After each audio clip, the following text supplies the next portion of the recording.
Hello aspirant, nimbus academy for IAS में आपका एक बार फिर से स्वागत है। एस्पिरेंट, आज हम बात करेंगे यहाँ पे हिमाचल प्रदेश के इंपॉर्टेंट करंट अफेयर्स की। 16 से लेकर 30 अक्टूबर के बीच के ये करंट अफेयर्स हैं और ये एक यू कैन से डिटेल डिस्कशन हम यहाँ पे लेंगे, बिकॉज आने वाले जो अभी आपके एग्जाम होंगे उनके लिए बहुत महत्वपूर्ण रहेंगे। चाहे आप प्री की बात करो, चाहे फिर मेंस की बात आप कर लीजिए। आइए फिर शुरुआत करते हैं। सबसे पहला जो आज करंट अफेयर हम करेंगे वो ड्रग मेनेस से रहेगा। देखो, ड्रग का खतरा अक्सर हिमाचल प्रदेश में अगर आप देखेंगे तो वहां पे है ही है, और एक रिपोर्ट भी आई है, एक आर्टिकल आया था, उस आर्टिकल से हम लोग आज जानने की कोशिश करेंगे दैट क्या क्या कारण रहते हैं, क्या इम्पैक्ट है और क्या गवर्नमेंट का क्या रिस्पॉन्स रहता है, सरकार का क्या रिस्पॉन्स है इसकी तरफ। सवाल तो देखिएगा दैट न्यूज की अगर हम बात करें स्टूडेंट्स, तो यहाँ पे करंट क्राइसिस क्या है उसको समझिए। करंट क्राइसिस में देखिए दैट यू कैन से द वाइड स्प्रेड इश्यूज हैं विद चिट्टा खासकर जो है आपको देखेंगे तो रूरल एरियाज में वो धीरे धीरे स्प्रेड हो रहा है हमारे इन रीजन्स में। और अभी तक अगर जनवरी से लेके अगस्त 2024 के बीच की अगर हम बात करते हैं तो उसमें आप देखेंगे तो 6.39 kg का हीरोइन है, 193 किलो का चरस, 32.5 किलो का ओपियम और 497 किलो का पॉपी हस्क और 24.9 किलो का गांजा जो है इतना सीज किया जा चुका है पुलिस के द्वारा। और अगर आप बात करते हैं एनडीपीएस एक्ट के अंतर्गत तो अभी तक आप देखेंगे तो 1070 केसेस जो हैं अंडर एनडीपीएस एक्ट जो है वो रजिस्टर किए जा चुके हैं इस टाइम फ्रेम में। दिक्कत ये हो रही है बिकॉज इस ड्रग्स की वजह से आप देखेंगे तो एडिक्शन जो है प्राइमरली वो इफेक्ट कर रहा है हमारे यूथ को, हमारे समाज में जो सोशल स्टेबिलिटी है उसको डिसरप्ट करने का काम जो है ये करता है।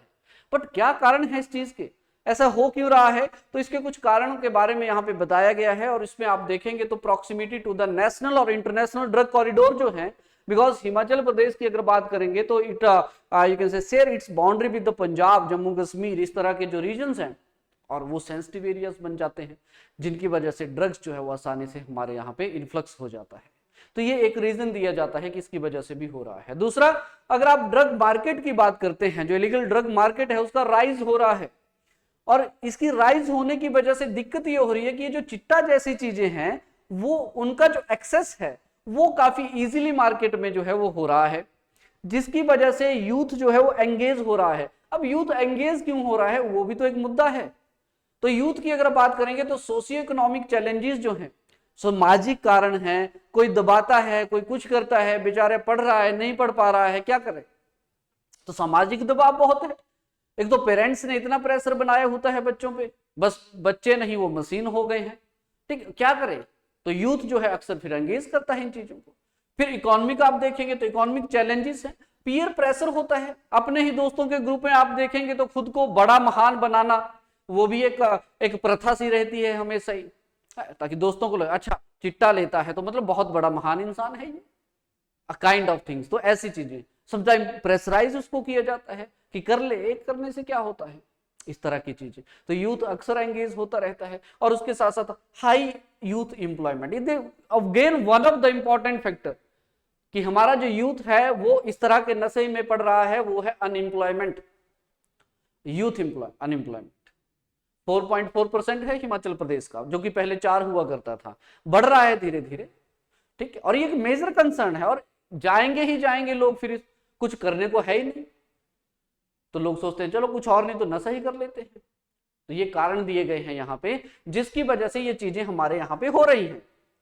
और इंपैक्ट क्या है इस समाज पे, देखो अच्छा इंपैक्ट तो क्या ही पड़ेगा इसका, तो सीधा सीधा सा आप समझिए, चाहे आप इंडिविजुअल की बात करो, फैमिलीज की बात करो, चाहे कम्युनिटीज की बात कर लीजिए, सभी के ऊपर डिवेस्टेटिंग इंपैक्ट पड़ता है इसकी वजह से, इस तरह की हरकतों की वजह से। जब आप यूथ को देखते हैं एंगेज हो रहा है, फैमिलीज पे क्या बीतती है ये समझिए, दैट द फाइनेंशियल और इमोशनल स्ट्रेन जो है फैमिलीज के ऊपर, किसी किसी की एक ही औलाद है, एक ही बच्चा है, और वो उसको अपनी आंखों के सामने देख रहे हैं, रिहैब में जो है उसका इलाज चला हुआ है, कितना उनके ऊपर आप देखेंगे, ठीक है, इमोशनल प्रेशर कितना है उनके ऊपर, फाइनेंशियल तो है ही है, ड्रेन हो ही रहा है। और उसके साथ साथ देख सकते हैं आप लोग हो क्या रहा है, क्राइम राइज हो रहे हैं हमारे समाज में, देख लीजिए आप लोग, है ना, चोरी डकैती, अपने माँ के गहने तक बच्चे बेच रहे हैं मार्केट में, ठीक है।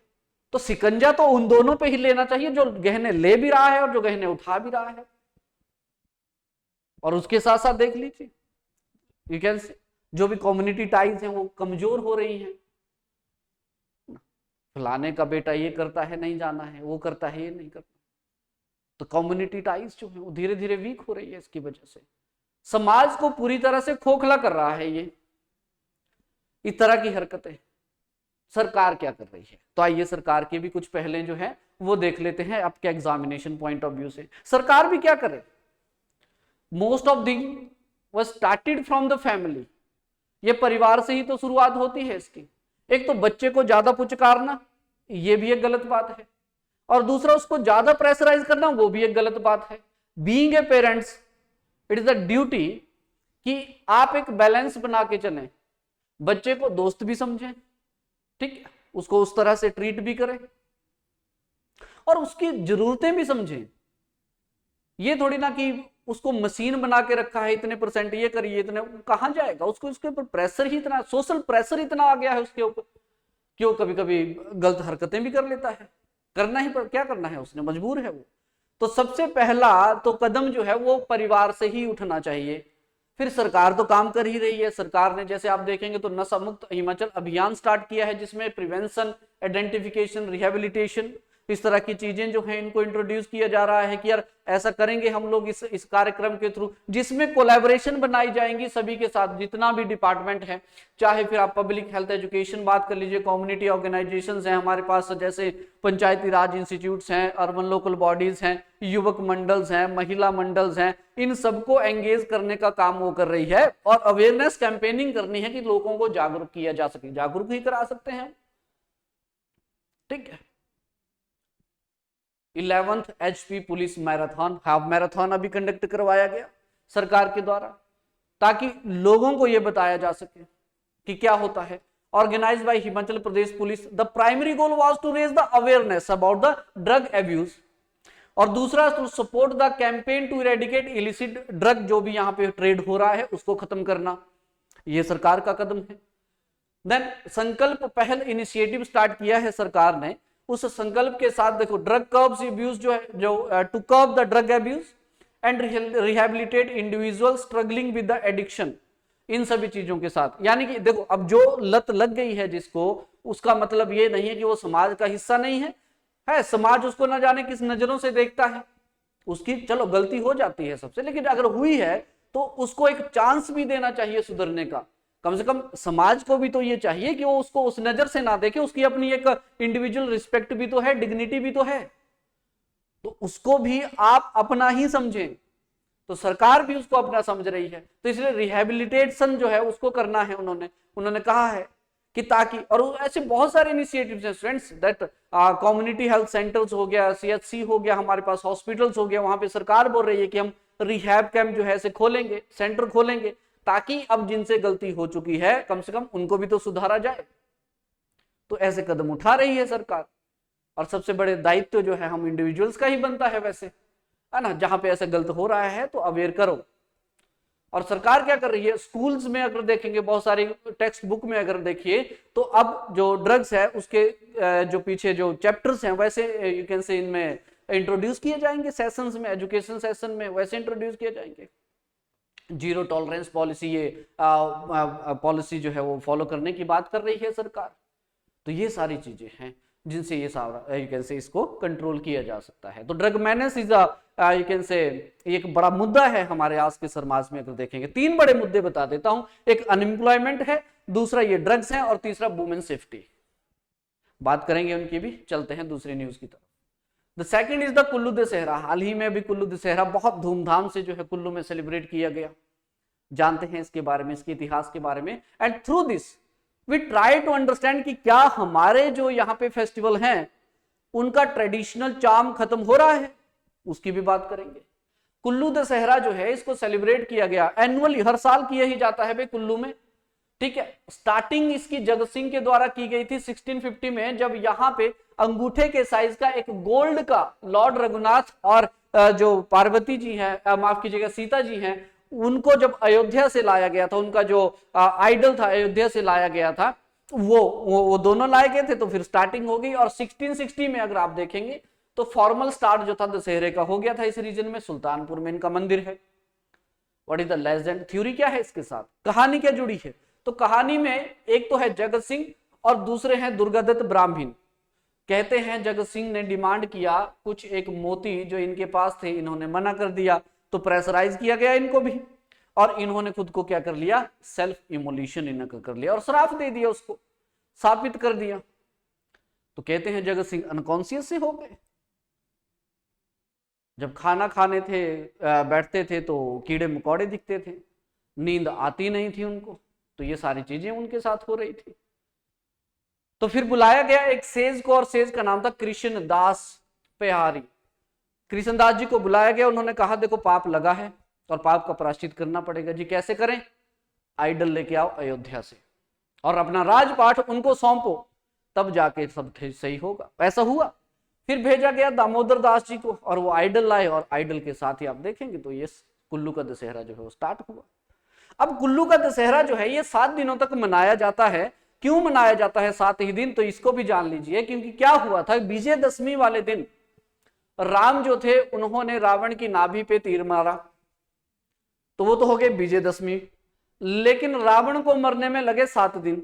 तो इसीलिए आप देखेंगे कुल्लू का दशहरा जो है वो भी 7 दिन तक जो है पूरा सेलिब्रेट जो है उसको किया जाता है।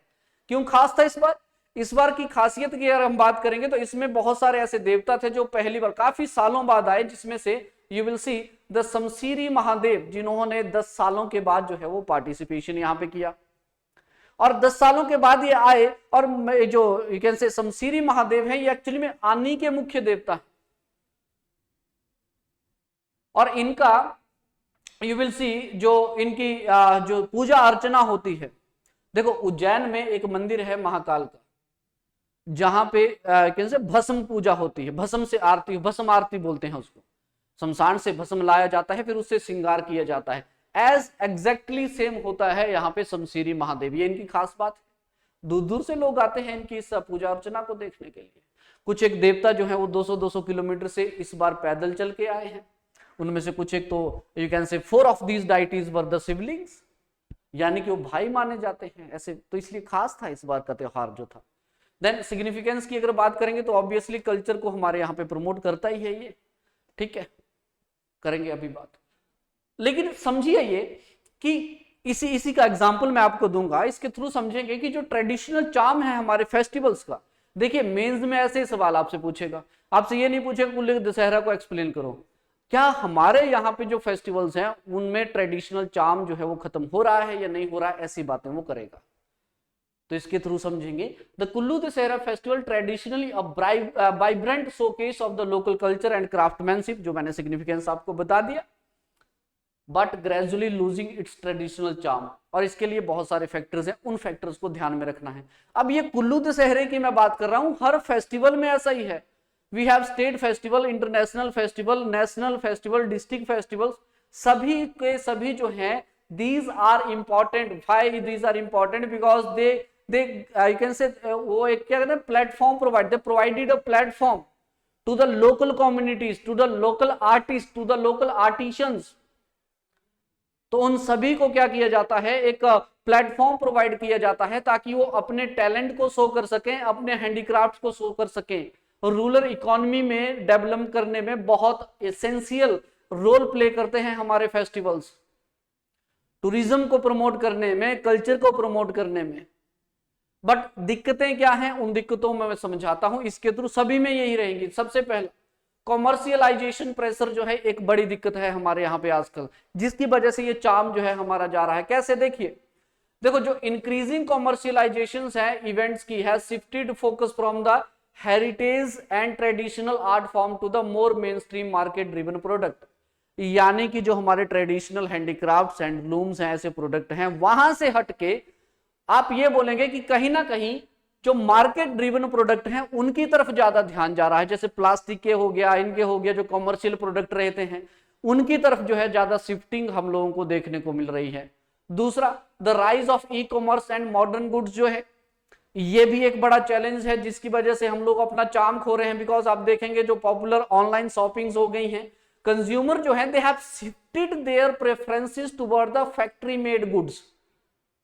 That one you can say often obviously they are cheaper, they are more convenient, जो हमारे हैंडमेड आइटम्स होती हैं। सस्ते होते हैं वो, तो उनकी वजह से भी अब लोगों जो है उनका यू कैन से जो रुख है उनका जो इंटरेस्ट है वो शिफ्ट हो रहा है धीरे धीरे, जिसकी वजह से आप देखेंगे तो there is a drop in the demand of the handicraft. जो भी हमारे चाहे एग्रीकल्चर टूल्स हो, अर्थवियर्स हो, वुडन प्रोडक्ट हो, हैंडीक्राफ्ट्स हो, सॉल हो, एवरीथिंग, तो उसमें तो ये भी एक बड़ा चैलेंज है, इसकी वजह से भी ये सारी चीजें हो रही हैं। देन उसके बाद देखिएगा the third one is the replacement of the traditional activities. Obviously कोई भी फेस्टिवल था हमारे यहाँ पे, जैसे एग्जाम्पल के तौर पे देखो कुछ एक एरियाज ऐसे थे ना, मान लीजिए यहाँ पे फेस्टिवल होना है तो यहाँ पे कुछ एक एरियाज जो थे they were reserved for the various activities, a kind of, जैसे कैटल ट्रेड होता था तो कैटल ट्रेड होता था हमारे यहाँ पे, वो एक अलग चार्म हुआ करता था मेले का। लोग आते थे अक्सर दूर दूर से वहां देखने के लिए, अच्छी अच्छी नस्ल के जो यहाँ पे इनके बैल हुआ करते थे उन नस्लों को जो है यहाँ पे देखने के लिए वो लोग आते थे यहाँ पे, है ना, उनको खरीदने के लिए यहाँ पे आते थे, राइट। देन उसके साथ साथ अगर आप देखेंगे ट्रेडिशनल क्राफ्ट को शोकेस करने की अलग अलग जो है वो स्पेसिस हुआ करते थे, बट अब ऐसा नहीं है। अब जहां कैटल होते थे वहां पार्किंग आपको मिलेगी, तो पार्किंग के लिए अब ये रीजंस एरियाज जो है बुक किए जा रहे हैं, राइट। तो ये भी देखो देख लीजिए, अदर पार्किंग है, अदर फैसिलिटीज है ना, they were you can say once used for the trading capitals, जो कैटल्स थी हमारी। तो इससे क्या हो रहा है, they are diminishing the festivals cultural significance. इस लेक्चर का पीडीएफ चाहिए तो लिंक में टेलीग्राम चैनल होगा, उसमें आप लोगों ने जो है जाना है और लिंक क्लिक करके वहां से आपने डाउनलोड कर लेना है, राइट। चलो तो ये देखिए third one. The next one अगर देखेंगे तो competition from the plastic factory made items, जो है factory can say plastic made जो आइटम्स हैं, जो आर्टिशियंस वर्क हैं, they are overshadowed by the mass produce goods. बिल्कुल सीधी सी बात है इसमें, तो इनकी वजह से ऐसा हो ही रहा है हमारे पास अगर आप देखेंगे, राइट। तो ये क्या है, दीज आर द चैलेंजेस जिनकी वजह से आप देखेंगे तो कहीं ना कहीं हमारे यहाँ पे जो ट्रेडिशनल चार्म है हमारे फेस्टिवल्स का वो डिमिनिश हो रहा है, धीरे धीरे शिफ्ट हो रहा है, ठीक है। और क्या किया जा सकता है, तो थोड़ा सा रिवाइव की भी बात कर ही लेते हैं, that how we can revive the traditional essence, not only the Kullu Dussehra but और जो फेस्टिवल्स हैं हमारे पास, तो उनकी अगर आप बात करते हैं यहाँ पे, तो यस आप लोग यहाँ पे ध्यान दीजिएगा that you will see the incentivize the artisans participations। तो हमें क्या करना पड़ेगा, देखो स्टूडेंट्स क्या होता है ना, मान लीजिए कोई एक पर्टिकुलर स्टॉल यहाँ पे लगा हुआ है, तो इस स्टॉल की अगर 10,000 फीस है तो हम लोगों को क्या करना चाहिए, इंसेंटिवाइज कर देना चाहिए जो लोकल कम्युनिटीज हैं उनके जो हैंडीक्राफ्ट्स रहते हैं, तो उसके लिए हम क्या कर सकते हैं, जो स्टॉल की फीस रहती है उस फीस को हम कम कर सकते हैं यहाँ पे, ठीक है जी। और उसके साथ साथ फाइनेंस, तो सो दैट क्या कर सके हम फाइनेंशियली वाइबल बना सके उनके लिए, ताकि वो पार्टिसिपेट कर सके, उनको ये ना लगे कि यार फीस ही इतनी ज्यादा है, रजिस्टर नहीं कर पा रहे हैं, एक बहुत अच्छी चीज है। दूसरा, we have to promote locally made goods, हमें प्रमोट तो देखो करना पड़ेगा, advertising is the must, it's a must tool, क्योंकि the create awareness campaigns that highlight the cultural values. देखो जैसे कुल्लू है, अब कुल्लू में सरकार क्या कर सकती है कि बहुत बड़े बड़े होर्डिंग लगाए या फिर स्क्रीन के थ्रू हमारे वहां का जो लोकल यू कैन से आर्टिशंस है, वहां का जो हैंडीक्राफ्ट्स है, हैंडलूम्स है, उसको शोकेस करना चाहिए उनको, ताकि लोगों को पता चले, जो टूरिस्ट वहां पे आ रहा है उसको पता चले कि अच्छा यहाँ पे ऐसी चीजें हैं, इस तरह की चीजें, उनकी वैल्यूज को बताना चाहिए हम लोगों को। तो advertisement is must, is important for the two promote these locally based जो मेड गुड्स हैं, वो हम लोग को यहाँ पे, ताकि हम एनकरेज करें विजिटर्स को कि वो लोग चूज करें इन प्रोडक्ट्स को। The third, we will have the limit the commercial influence, हमें वो कम करना ही पड़ेगा, बिकॉज देखो या तो आप दिन यहाँ पे फिक्स करो या जोन फिक्स करो, क्योंकि मान लीजिए कोई मेला लगा हुआ है ना, उस मेले में क्या करना है, मान लो हमने क्या करना, एक स्पेसिफिक रीजन जो है उसको एक्सक्लूसिवली हम लोगों ने यहां पे डेजिग्नेट कर देना है कि यहां पे लोकल आर्टिफैक्ट्स जो है वो शोकेस होंगे, या फिर मान लो 4-5 दिन का है तो उसमें एक दिन ऐसा रख दीजिए कि जिसमें सिर्फ और सिर्फ लोकेलिटी वाले जो हैंडक्राफ्ट होंगे उस एरिया का, उसके आसपास का, उसी को शोकेस किया जा सकता है, सो दैट हम क्या कर सकते हैं, जो कॉमर्शियल इन्फ्लुएंस है उनको थोड़ा सा कम हम लोग यहाँ पे कर सकते हैं, एक एक्सक्लूसिव स्पेस उनको प्रोवाइड करवा सकते हैं हम लोग। Then we have to introduce the online presence for the artisans.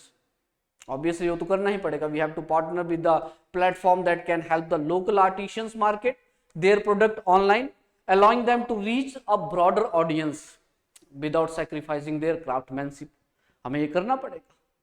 तो ये सारी की सारी जो चीजें हैं वो क्या करेंगी, हम लोगों के जो ट्रेडिशनल जो फेस्टिवल्स थे या फिर जो आर्टिफैक्ट्स हैं हमारे, उनको कहीं ना कहीं रिवाइव करने में जो है वो मदद करेगी। बाकी जो भी आपको लगता है, जो भी पॉइंट्स आपको लगते हैं कि क्या किया जा सकता है, कमेंट में जरूर मेंशन कीजिएगा, अपनी प्रतिक्रिया जरूर बताइएगा। चलते हैं नेक्स्ट न्यूज की तरफ।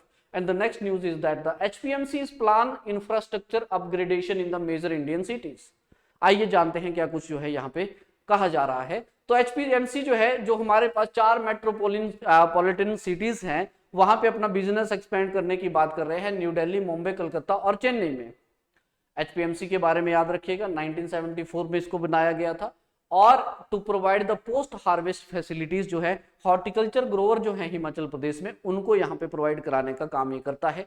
उनको कहीं ना कहीं मार्केटिंग जो है उनके फ्रूट्स के लिए वो प्रोवाइड कराने का काम करता है। बिकॉज आप देखते हैं, चाहे एप्पल साइडर बनाना है यहाँ पे, चाहे एप्पल जूस बनाना है, एप्पल कंसंट्रेट बनाना है, एप्पल वाइन बनाना है, उसके लिए उनसे प्रोडक्ट खरीदते हैं, उनको उस प्रोडक्ट को बेचना है, उसमें वो मदद करता है सारा का सारा। लोकेशंस की बात करें तो चेन्नई, कलकत्ता, ये हमने देखा कि 4 सिटीज हैं, मुंबई और न्यू दिल्ली, यहाँ पे बनाया जाएगा। और करंट डेवलपमेंट की बात की जाए और सिग्निफिकेंस की बात की जाए तो world bank added HP horticulture development project जो है HPMC का, वो recently refurbished it's infrastructure with in the state, राज्य में भी वो कर रहा है। हमारे पास HPMC की बात करेंगे तो इसके पास अपने कंट्रोल एटमोस्फियर जो है, CA स्टोर जिनको बोलते हैं, वो आपको मिलेंगे अलग अलग रीजन्स में, जैसे गुम्मा, जडोल, ओडी, रोहडू एंड पतलीकुल, इन रीजन्स में मिलेंगे। सिग्निफिकेंस क्या है, होगा क्या इन चीजों से ये जब कुछ किया जा रहा है HPMC से? देखो, एक तो बिजनेस की एक्सपेंशन उनके द्वारा की जा रही है, और उस एक्सपेंशन के थ्रू अगर आप देखेंगे तो कहीं ना कहीं जो स्टोरेज और प्रोसेसिंग कैपेबिलिटी है हॉर्टिकल्चर प्रोडक्ट की, उनको यहाँ पे एनहांस किया जाएगा, और साथ ही साथ this will contribute to the income of the local grower. Obviously उनके जो रूरल इकोनॉमी है हमारी, उसको ग्रो करने में बहुत मदद जो है ये यहाँ पे करेगा। एंड उसके साथ साथ strengthening the horticulture sector in the Himachal Pradesh. तो ये सिग्निफिकेंस इसकी आपको ध्यान में रखनी है, HPMC की सिग्निफिकेंस है ये, और उसके बिजनेस एक्सपेंशन की सिग्निफिकेंस आपको मिलेगी। तो इससे होगा क्या, तो इससे ये सारी चीजें जो हैं वो आपको देखने को मिलेंगी। नेक्स्ट न्यूज प्री ओरिएंटेड है। मसौट विलेज की यहाँ पे बात कर रहा है, परागपुर का मसौट एरिया है सेंट्स कांगड़ा में, और ये स्टेट का, राज्य का पहला संस्कृत गांव जो है वो बनाया जा रहा है। इसमें अगर आप देखेंगे ऑब्जेक्टिव यही है कि संस्कृत लैंग्वेज और कल्चर वैल्यू जो है मसौट विलेज की, उसको इन्होंने प्रमोट करना है। और दूसरा इंप्लीमेंटेशन में करेंगे क्या, ये कि जो रेजिडेंट्स हैं वहां के, उनको यहाँ पे संस्कृत जो है डोर टू डोर जाके जो है वो सिखाई जाएगी, और उसके साथ साथ जो है स्पेशल कैंप जो है, वर्कशॉप जो है, वो यहाँ पे लॉन्च की जाएगी, हेल्ड की जाएंगी, कंडक्ट करवाई जाएंगी, to make learning accessible and उसके साथ साथ एंगेजिंग। तो ये बात याद रखिएगा, मसौट विलेज इज वेरी इंपॉर्टेंट। ठीक है, अब इससे होगा क्या, बेनिफिट क्या है, तो ऑब्वियसली कल्चरल प्रिजर्वेशन होगा हमारा। एक तो इस तरह की चीजें करने से होगा क्या, तो कल्चरल प्रिजर्वेशन होगा। You will see the initiative aim to enrich the Sanskrit language and cultural heritage in the region. और कम्युनिटी डेवलपमेंट की बात करता है ये, इससे कम्युनिटी में डेवलपमेंट होगी भाई, that it will encourage the linguistic skill, moral values, traditions and cleanliness. वो सारी प्रैक्टिसेस जो हैं, वो सारी प्रैक्टिसेस जो हैं यहाँ पे सही होंगी, तो कम्युनिटी डेवलपमेंट जो है इसके थ्रू हम लोगों को देखने को मिलेगा। देन उसके साथ साथ अगर आप देखेंगे तो बिहेवियरल गाइडेंस जो है वो यहाँ पे जरूरी हो जाती है, ताकि देखो होगा क्या इससे, दैट जो वर्कशॉप है इसमें आप देखेंगे तो रिस्पेक्टफुल कम्युनिकेशन और कंडक्ट जो है ये भी सिखाया जाएगा, कैसे बिहेव करना चाहिए, क्या करना चाहिए। तो वैसे क्या होगा, तो बिहेवियरल गाइडेंस जो है वो भी प्रोवाइड करवाई जाएगी, और नेशनल रिकॉग्नाइजेशंस भी इनको मिलेगी, क्योंकि ऐसा लगाया जा रहा है अंदाजा इन लोगों के द्वारा कि इसकी वजह से जो मसौट विलेज है वो कहीं ना कहीं नेशनल लेवल पे हमारे मैप में दिखेगा, और यहाँ का जो कल्चरल लैंडमार्क है उसमें इसको ट्रांसफॉर्म करने में वो मदद करेगा। तो ये ऑब्जेक्टिव आपने ध्यान रखना है इसकी वजह से। तो मसौट विलेज जो है हमारा पहला संस्कृत विलेज है। Now come to the next news which is the Mandi. हाल ही में रिपोर्ट आई, उसमें कहा गया कि Mandi is the most unsafe district for women. मैंने आपको बोला there are 3 important major concerns, एक तो ड्रग्स है, अनएम्प्लॉयमेंट है, तीसरा हालांकि इंडस्ट्रीज भी हैं हमारे पास, but yes women safety is first. Because ये रिपोर्ट कहती है कि हिमाचल प्रदेश में जो मंडी डिस्ट्रिक्ट है, it is reported the highest number of the rape and molestation cases in the 2023 and 2024, making it the most unsafe district for the women in the state. दूसरा, लाहौल स्पीति के लिए इसने कहा that you can say it is emergency at the safest with no report rape cases, only 1 molestation case is recorded. ये news यहां पे कहा जा रहा है। हाईलाइट की बात करें, कहते हैं कि जनवरी 1 से लेके 31 अगस्त 2024 तक की अगर हम बात करें तो मंडी में 36 रेप के केस और 50 मोलेस्टेशन के केसेस जो हैं वो यू कैन से रजिस्टर किए जा चुके हैं, जो कि पूरे राज्य में सबसे ज्यादा है।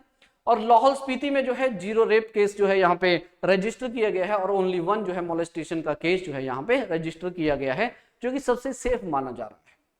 स्टेट वाइड रेप केसेस की बात करेंगे तो 210 केसेस जो है अभी तक रजिस्टर हो चुके हैं इस पीरियड के दौरान की अगर हम बात करेंगे, और जो कि पहले 242 थे, तो हालांकि डिक्रीज तो हुआ है, ये एक अच्छी बात है, लेकिन फिर भी not that up to mark, उस मार्क तक जो है ये डिक्रीज नहीं हुआ है।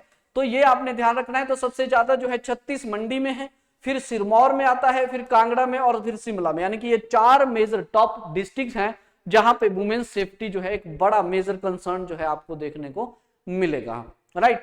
तो ये न्यूज में आपने थोड़ी सी ध्यान रखनी है। रीजन ये बता रहा है कि यहाँ पे कुछ बहुत सारे सोशियो इकोनॉमिक फैक्टर्स की बात जो है इन्होंने यहाँ पे की थी, और रिपोर्टिंग में जो इंक्रीज हुआ है उससे भी जो है यहाँ पे ये चीज मदद जो है इनको देखने को मिली है। सिनेरियो वही था, मैंने आपको बोला कि despite Mandi's high crime numbers, Himachal Pradesh has seen the overall decline in the crime against the women in this year, जो कि एक अच्छी बात है, but not up to that mark, वो मैंने आपको बता दिया। तो अभी भी ये कहीं ना कहीं कंसर्न जो है वो बना हुआ है, वुमेन सेफ्टी को लेके जो है ये कंसर्न है, तो इसको सरकार को थोड़ा सा सीरियसली लेना चाहिए। चलो, उसके बाद नेक्स्ट जो न्यूज है हमारे पास वो है Mandi celebrate the 150 year of the heritage with tribute to the king Vijay Sen. तो विजय सेन का नाम जो है यहाँ पे लिया जा रहा है, यानी कि उनकी जो 158th एनिवर्सरी थी, मैं आपको बताऊं तो ये, हालांकि हम लोगों ने जो मंडी का हेरिटेज बिल्डिंग्स हैं उनके लिए 158th एनिवर्सरी जो है वो सेलिब्रेट की, बट बेहतर ये हुआ कि ये एक तरह से विजय सेन की बर्थ एनिवर्सरी भी थी, तो इसीलिए इनको जो है यहाँ पे थोड़ा सा याद किया गया है। तो the Mandi chapter of the Indian national trust for art and culture heritage intact जिसे कहते हैं, इन्होंने एक स्पेशल सेरेमनी कंडक्ट करवाई जिसमें 158th एनिवर्सरी जो है मंडी की जो हेरिटेज बिल्डिंग्स हैं, उन हेरिटेज बिल्डिंग्स की यहाँ पे यू कैन से जो इंस्टीट्यूशंस हैं उनके लिए एक एनिवर्सरी जो है यहाँ पे की। द इवेंट में क्या किया इन्होंने, जो लेगेसी है राजा विजय सेन की, उस लेगेसी को जो है इन्होंने यहाँ पे शोकेस जो था वो एक्चुअली में किया था, और इनकी जो बर्थ एनिवर्सरी थी वो भी कहीं ना कहीं इसी के साथ जो थी वो अटैच थी। यानी कि ये जो जितना भी हमारे सेलिब्रेशन किया, इस सेलिब्रेशन में हम लोगों ने जो कंट्रीब्यूशन है मंडी की डेवलपमेंट में इनका विजय सेन जी का, उसको हमने यहाँ पे याद किया। क्या कंट्रीब्यूशन है, मस्ट है आपके लिए जाना, बिकॉज एचएस मेंस में सवाल पूछे जा चुके हैं। भूरी सिंह की डेवलपमेंट पे पूछा जा चुका है, जगत सिंह जो राजा थे कुल्लू के, उनके बारे में पूछा जा चुका है, विजय सेन न्यूज में भी रहे हैं, और उसके साथ साथ जो है आपके मंडी से बिलोंग करते हैं, मंडी की हिस्ट्री से ये राजा बिलोंग करते हैं, तो पॉसिबिलिटी है सवाल आने की, तो ध्यान रखिएगा। न्यूज में देख लीजिए हुआ ये कि जो यू कैन से सेरेमनी थी, इस सेरेमनी को प्रेजेंट किया गया है मंडी म्युनिसिपल कॉर्पोरेशन के मेयर जो है वीरेंद्र भट्ट, उनके द्वारा, जिन्होंने ट्रिब्यूट पेश किया है विजय सेन को। देन उसके साथ साथ पोस्टमस ऑनर किया गया, पोस्टमस ट्रॉफी जो है इंटैक्ट के द्वारा ये दी गई, ठीक है जी, विजय सेन के जो यहाँ पे, और इनके जो 5th डिसेंडेंट जनरेशन हैं, जनरेशन डिसेंडेंट है 5वें, जिनका नाम था सिद्धेश्वरी जी, उन्होंने जो था इस ट्रॉफी को जो है वो एक्सेप्ट किया था, राइट। चल, हिस्टोरिकल कंट्रीब्यूशन की बात करते हैं। कहते हैं विजय सेन जो है इनका जन्म अक्टूबर 12 या 13 जो है 1851 के आसपास जो है वो माना जाता है, and he was a visionary ruler who initiated the various welfare project soon after assuming the power. जिसमें कंट्रीब्यूशन की अगर बात करें तो एजुकेशन में इन्होंने 1866 में विजय हाई स्कूल जो है इस्टेब्लिश किया था। इंफ्रास्ट्रक्चर में, या फिर ऐसे आप बोलेंगे तो construction of the iconic Victoria bridge जो है ब्यास के ऊपर, वो इनके द्वारा बनाया गया था 1877 में। और उसके साथ साथ जो मंडी सिविल हॉस्पिटल और जो लोकल पोस्ट ऑफिस की जो बिल्डिंग्स हैं, which remain vital institution in the Mandi to this day also, वो भी इनके द्वारा जो था वो बनाया गया है, राइट। तो ये इनके थ्रू डेवलपमेंट है, कंट्रीब्यूशन इनका है, तो इसको थोड़ा सा आप लोगों ने ध्यान में रखना है। चलिए बढ़ते हैं नेक्स्ट इंपॉर्टेंट न्यूज की तरफ। चलो, तो ये थी कुछ इंपॉर्टेंट न्यूज 16 से लेकर 30 अक्टूबर के बीच में आप लोगों के लिए। एस्पिरेंट, ये वो न्यूज है दैट जिनसे आपको मेंस में भी बहुत मदद मिलेगा, बिकॉज यहाँ पे सिर्फ न्यूज नहीं है, इसके थ्रू वेरियस बैकग्राउंड बताने की कोशिश मैं करता हूं और मैं उन्हीं न्यूज को लेता हूं जो आपके एग्जाम के साथ सीधी सीधी अटैच होती हैं। ऐसा नहीं है कहीं पे कुछ हो रहा है, कुछ भी हो रहा है, नहीं, इसमें सिर्फ फिल्टर्ड वो वाली न्यूज हैं जिनके थ्रू आप अपने मेंस को एनहांस कर सकते हैं। बिकॉज जब मेंस लिखेंगे तो एग्जाम्पल्स चाहिए होते हैं, उन एग्जाम्पल्स को आप यहां से मेंशन कर सकते हैं। अगर वीडियो पसंद आएगा तो इसको लाइक जरूर कीजिएगा, शेयर जरूर कीजिएगा और कमेंट में अपनी प्रतिक्रिया जो है वो जरूर बताइएगा। मिलते हैं फिर नेक्स्ट वीडियो के साथ। Till then take care, have a great day, thank you so much.